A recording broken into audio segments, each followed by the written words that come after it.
Hi, everyone, and welcome to the show. Tonight, my guest is Patrick Howley, who's an investigative reporter with the National File. Thank you so much for coming on. Thank you, Magdalene. Good to be here.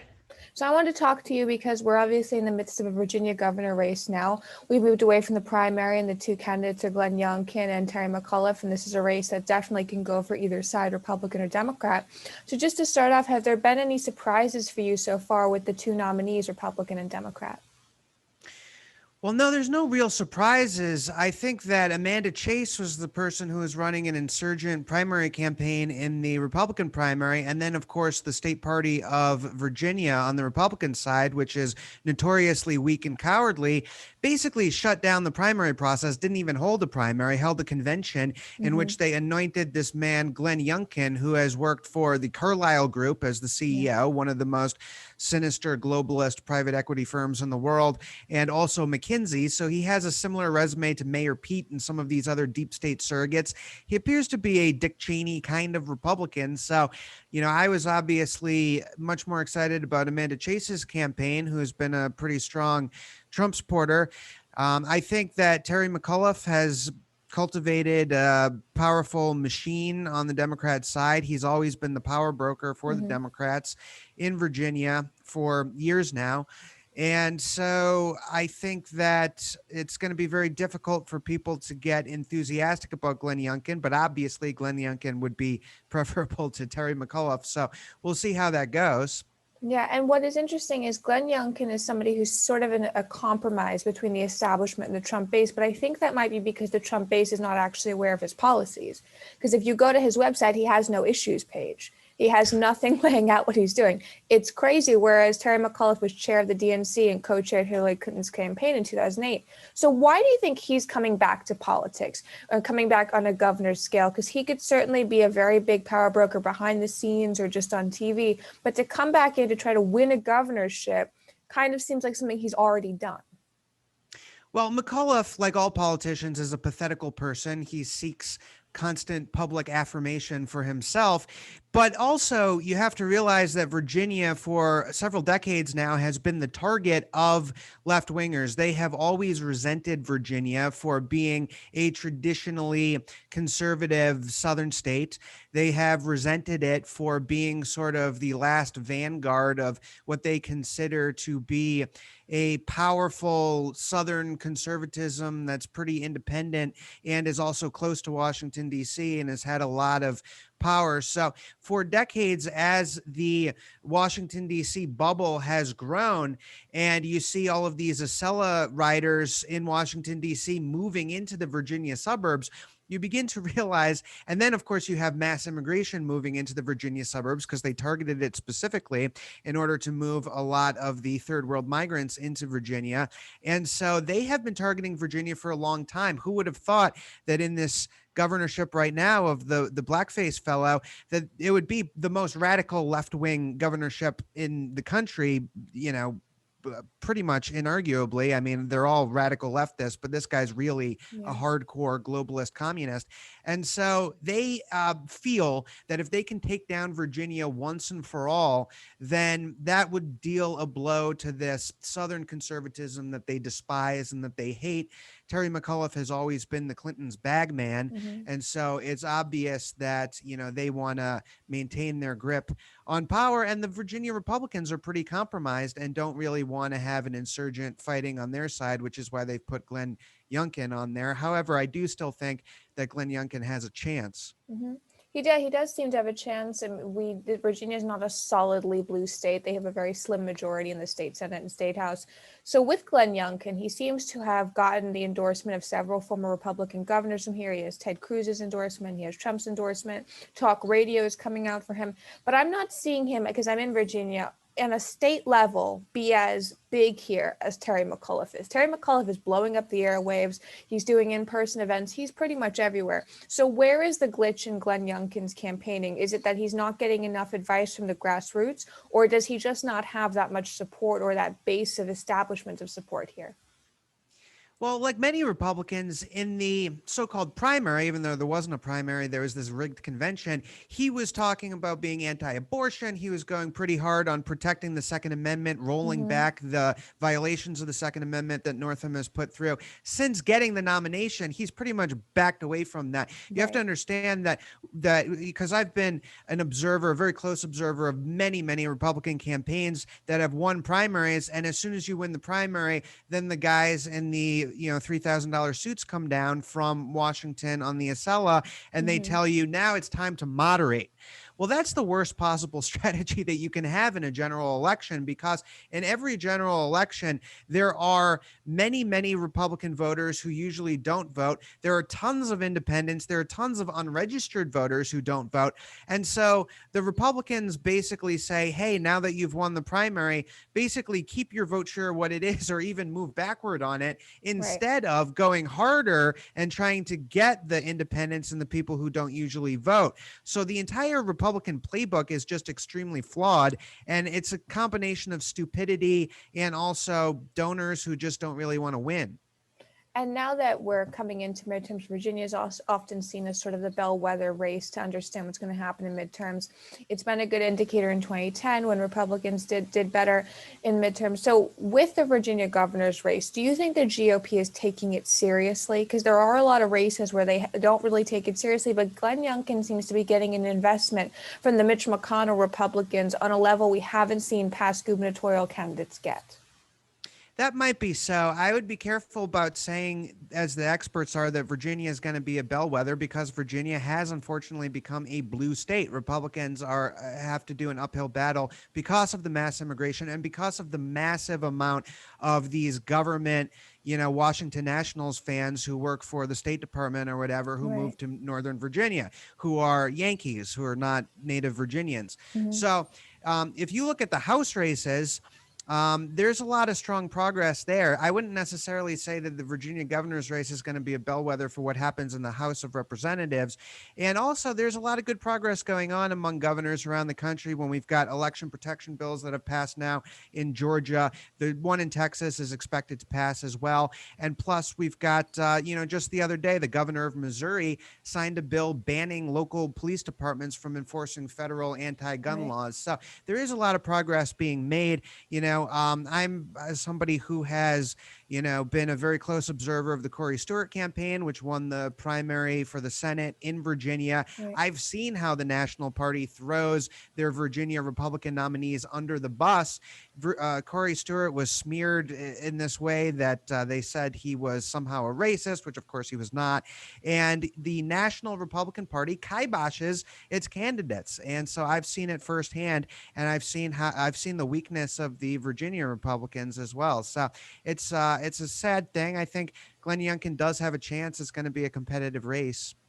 And with the past Virginia Republican candidates, I've been not surprised but horrified by how much the current governor and lieutenant governor were just allowed to stay in their positions. There was no real effort aside from the outrage on Fox News about their scandals. Do you think that that's because the Virginia GOP just didn't want to get into it, or do they just not have as much political or media capital to force resignations as the Democrats? Well, initially, after I broke those scandals, the NAACP, all major Democrat politicians, including Joe Biden, were calling for Northam to resign, and then Right. many others called for Fairfax to resign, and then the scrutiny was on Herring as well. You Right. had the cover of the New York Post and whatnot. The people who were fighting the least were the Virginia GOP. And so there's no resistance on the Republican side. I was in much closer communication with the national NAACP during that Wow. time than with the Virginia GOP. And why is that? Did they just view Virginia as a throwaway state? I mean, I know as a Virginia Republican here, it's seen as a throwaway state. Or did they just not think they could win? I genuinely believe that the people who have risen in Republican establishment politics are extremely out of touch. These are people who Hmm. want to go on CNN, whose friends are on CNN. They go out to dinner with people from CNN. So not only are they extremely out of touch, they're using a playbook from decades ago that just is not relevant in the social media age. And also, I truly believe that there's a lot of subversion in the donor class where a lot of Republican donors on a national level don't want to win. And they put up candidates who either are not going to win or who are going to be very weak when they get into office.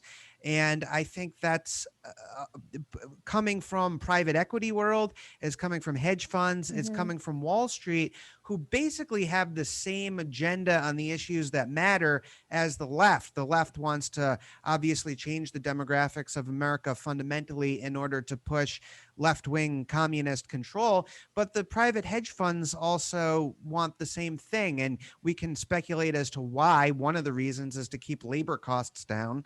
I mean, imagine losing the country over something like that, but that's really how these people think.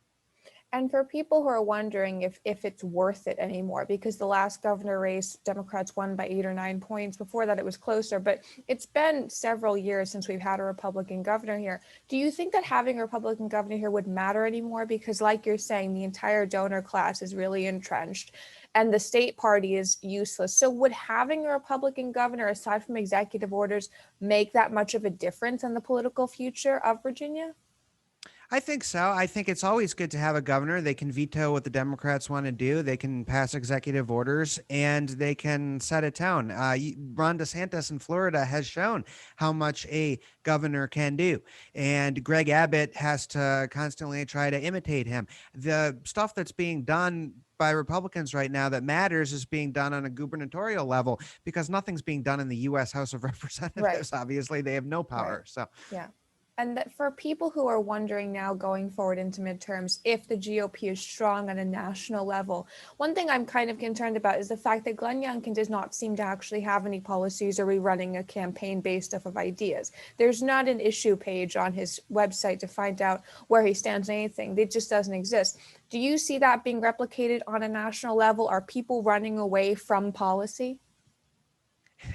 well, yes, they try to. The America First branding in the aftermath of President Donald Trump has become ascendant after all of this time, after the decades that it's been around, dating back to Charles Lindbergh or Pat Buchanan, who are very controversial figures, but always had a lot of Hmm. popularity. And with Donald Trump now, all of these typical Republican politicians have to put America First in their bio. I They saw do. some new influencer the other day who I had never heard of, but he's a blue check, and his bio is ex-CIA officer, America First. And I'm thinking, wow, I don't know about that, buddy. But what they're doing now is they have to subvert the branding of America First, and they have to put their influencers in there and their politicians in there to sort of pretend and pacify the base. The Republicans never cared about supporting Trump on the border until after he was out of office. Then Lindsey Graham throws on a golf shirt and goes down to the border for a Yeah. photo op. So what they're doing is they're trying to appropriate Trump's issues to keep the fundraising going while still just doing the same exact thing that they've always done, which is nothing. And I've seen a little bit of that. Obviously, Virginia has Liberty University in it. It has a very big Christian population. But for such a big Christian population, you would think we would win many more races than we do. And we'd have a much bigger, fleshed out, young Republican atmosphere, because that's supposed to be, according to ideology, where young Christians go. But throughout the country, we're seeing a gap in young Christians taking into political activities. Is that because the conservative movement, the America First area, has sort of been infiltrated by grifters and people who don't know or aren't living those principles, or is there another reason? Well, I think that's true. I think there's also been subversion of the evangelical movement. I mean, I don't put much faith in people like Joel Osteen or some of these Right. people who run megachurches. I think that's very subverted. When you look at the numbers, Christian evangelicals are still by far the strongest group demographically in the United States in terms of getting issues done on pro-life stuff. They've been extremely effective, Right. but how come they don't have as much power? How come the Right. country is being taken away from them? You have to look at the leadership of that movement, including in the GOP. And for people who are wondering if Trump is aware of these issues, the issues like what you just said with the evangelical leadership or some of the grifters coming into the conservative movement, do you think that he is aware now in Mar-a-Lago? Is he aware of the sort of systematic attack that's going on the thing that ideologically he either reintroduced or brought back into the conservative movement? I think he is aware of that on some level. I think he is somebody who feels that he basically has the nomination in the bag in Mm-hmm. 2024 Okay. and has to continue this relationship that he's had with the Republican Party, which I would say, on the one hand, yes, they did support him during impeachment and kept him in office and probably will give him the nomination in 2024. But Right. on the other hand, they fought him on policy every step of the way. Right, and they did fight him in policy, and that's why we didn't have health care. That's why a lot of his problems on the border with immigration did not come to fruition. If he won the nomination again, do you expect him to take the same policy playbook of 2016, or would it be updated to deal with things like Bitcoin, to deal with even more of a culture attack? Do you think he has that flexibility that we're not seeing other candidates have policy-wise? Well, he's come out against Bitcoin. He's Yeah. criticized Bitcoin as a scam. So, look, we'll sort of monitor that as it goes along. I like the president. I've known him for a long time, and I hope that he continues to be a leader. And going into 2024, it's probable at this point that he would be the best candidate, Right. certainly more so than Nikki Haley or some of these people. So we'll see as we go along. But he needs to be criticized as much as anyone for selling these vaccines, Operation Warp Speed, and things like this. So, we only have one more chance in 2024. If we don't win the presidency and actually do things by executive order after 2024, the country will be lost. So all of these people need to be held accountable. And for people who are looking at Virginia as sort of a micro study of how a political party loses so much power pretty much within a few years.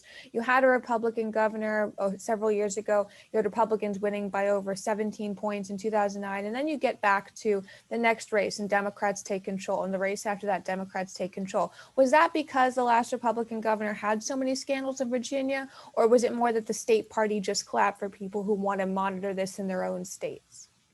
The state party is very worthless in Virginia, much more so than in other states. And I don't know necessarily why that is. I'd like to find out why that is. But state parties everywhere. I mean, this is going to be a battle that goes forward when you have people like Kelly Ward, who's doing a great job getting the Arizona audit, who's very popular. The entire McCain establishment in Arizona tried to take her out and Right, yeah. remove her in this last election, and she couldn't be removed. You have Alan West, who is fighting his internal battles in Texas. He's very popular, but then the party rank and file will say, "Oh, Gab is anti-Semitic. We have to get rid of Gab." And so on state party level, these Karl Rove people and these Dick Cheney people are so firmly embedded. And that includes Ronna Romney at the Yeah. RNC. And it's just, it's really a joke on some level. And, at a certain point, people are going to lose faith in the Republican Party. If they manage to block newcomers from coming into the party in 2022, and a lot of these newcomers, don't get me wrong, are their surrogates, are people who are placed in Right. by the party establishment. So if this Republican scam keeps going the way it's been going, people, you're going to start seeing real people turning away from any kind of political solution in this country. And if the Republican goal is to de-radicalize their supporters, which of course it is, I don't know how they're going to do that if, they continue to use the same old playbook, because people are very unhappy. They are unhappy, and I've seen a lot of Terry McAuliffe's commercials. He seems to be using the phrase or the marketing that he's done the governor job before. He's been in the governorship before, so he knows how to do it this time. And what's striking to me is that he was DNC chairman. He raised over $578 million for DNC. They were out of debt. Do you think that somebody like that has enough money and enough capital within the Democrat Party to sort of have bought the nomination? Because he was up against very progressive challengers. And we saw last elections, or the one before 2020, that progressive challengers were taking those nominations. We saw that in Florida. We saw that in Georgia, obviously. But here came this moderate who was a corporate guy within the Democrat Party, self-described Clinton best friend. And he came in and took that nomination quite successfully. Yeah, well, all of the DC swamp people who live in Northern Virginia are corporate Democrats. And so It's an interesting thing because, the Democrat establishment doesn't really want to go in a super left-wing direction. I Right. think these terms like left and right are kind of meaningless now because you basically have a uniparty. You have both sides that are really in the pocket of Wall Street. When you have the multi-trillion dollar Wall Street bailout during coronavirus passing the Senate unanimously, Right. and I believe that it was Rand Paul who tested positive with no symptoms prior to that vote, I think, so that they could get it through unanimously. If I remember, it was that vote that he had to miss. But it was, yeah, it was passing unanimously in the Senate. And so Thomas Massey, I think, was the only one even in the House who was putting up any opposition to it. And when you're printing trillions of dollars in new money to give to Wall Street, to just hand to them, that's a big part of the reason why we're seeing hyperinflation right now, the likes of which we haven't seen since Jimmy Carter, why food prices are soaring, and it's just a mess. So this idea that there's some kind of left versus right, I think people are starting to wake up to it and realize that there is just a political class that controls both parties. And do you see any issues that those people who understand that both parties are sort of the same at this point, do you see any issues that actively excite them that the GOP and the DNC are both not talking about? Is there anything that if you were a political consultant, you would say you want to win over those disenfranchised independents, this is what you should put an ad out about? 100%. Those issues would be things like Bitcoin, which the political class hates. Even Elizabeth Warren, who's obviously a pocket of Wall Street, she tried to get the SEC to shut down the Reddit GameStop revolution when the Redditors tried to short squeeze Melvin Capital. Janet Yellen, Jerome Powell, all of them are trying to come out against Bitcoin. They're laying a foundation for banning Bitcoin. Vaccines, you have probably the majority of the country that is extremely skeptical of this vaccine, while videos are out there showing that people are being magnetized. Why are magnets sticking to people's arms over this vaccine? So when you have the political class shoving the vaccines down people's throats, when you have them trying to get rid of cryptocurrency because they fear if the dollar goes to zero, some kind of cryptocurrency could replace the paper money, which is not backed up by gold and basically is worthless. You're going to start seeing real issues about whether or not people are going to have any freedom. And when you have Bill Gates as the number one farmland owner in America, and you have the oligarchs buying up a lot of the food supply, predictive programming food shortages, predictive programming this idea that people should be eating cicadas for some reason. We haven't heard this before.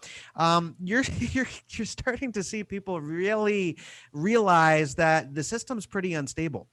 Yes, and those issues I have seen even young people in my age range who are more independent start to ask why the Democrats aren't talking about that. And that sort of brings me to one other thing that I haven't heard discussed is I don't see progressives who are currently in office using the same type of influence that they previously have. I mean, AOC is not out there dictating what Joe Biden has to do at the next congressional assembly. Right. She's not out there saying this is what you have to do with your executive orders. You're similarly not seeing that with Bernie Sanders dictating what Nancy Pelosi or Chuck Schumer should be putting forth with legislation. Those big progressive leaders seem to be quiet or silenced. Is it that they just don't have anything to say? Or has the Democrat establishment, Pelosi, Schumer, the Biden people, have they finally put a lid on it and said, we used you to get him elected. We don't need you anymore?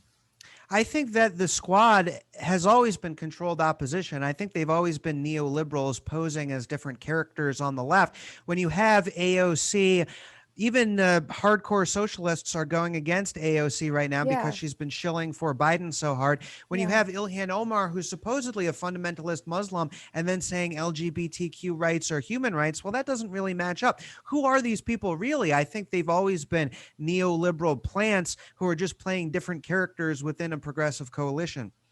And are these people, do you think there's going to be another generation of them when we get to after the midterms? Because obviously a lot of them came in one of the midterm races. They swept these seats that Democrats had had for a very long time, moved them even further left. Do you expect to see a squad 2.0 or maybe in the Senate some sort of big revival? Because even in the Senate, we have two Democrat senators from Georgia, one of which is Warnock. He's very extreme. Ossoff is very extreme. And they've been pretty much silent. Are Democrats afraid of Republicans being mobilized if they see hard left policies or language? Well, I think on some level, the squad fulfills a purpose where Fox News can complain about them all the time Yeah. and keep rallying the donations. AOC and Ilhan Omar are going to take over everything. And some of that is used to continue to steer funding to Israel because Ilhan Omar is sort of propped up as this boogeyman of anti Israel sentiment, even though the Democrats are just as much supportive of Israel as the Republicans are. And so I think that they're used by the political class, but the Democrats do have a big problem in the sense that their people are going to keep going further and further left. Right. But at the same time, what does left even mean anymore when they're shilling for Bill Gates vaccines? When they're shilling for basically Amazon and living in Amazon bug pods, when you have so much corporate influence on the left, and then you also have so much corporate influence on the right, it's hard to even know what these terms mean anymore. Yeah, and that sort of brings me to my closing thoughts about that. For Republicans who are wondering if they can get elected anymore without corporate support, without some deep level of establishment support, I'm sure Glenn Youngkin's people had this conversation in their heads. Is it possible to become a Republican governor in a not completely hard red state if you don't have that corporate government establishment support anymore? It's very difficult. It's very, very difficult. But, you know, if the grassroots does its job and rallies the people and the public sentiment and really points out the failings in the Republican establishment, as we're doing in 2022, I think that there definitely could be a future. I think that the Republican establishment is going down one way or another. And I think that the people on the right who are really genuine about starting something new and being real America First people are the future. I do believe that. And with Glenn Youngkin, he's obviously a political outsider. He's never been in politics. And Terry McAuliffe is the ultimate political insider. He's been a governor before. Terry McAuliffe statewide is polling about 4 points ahead of Youngkin right now. Who do you think is going to win that race, and which margin do you think it'll be by?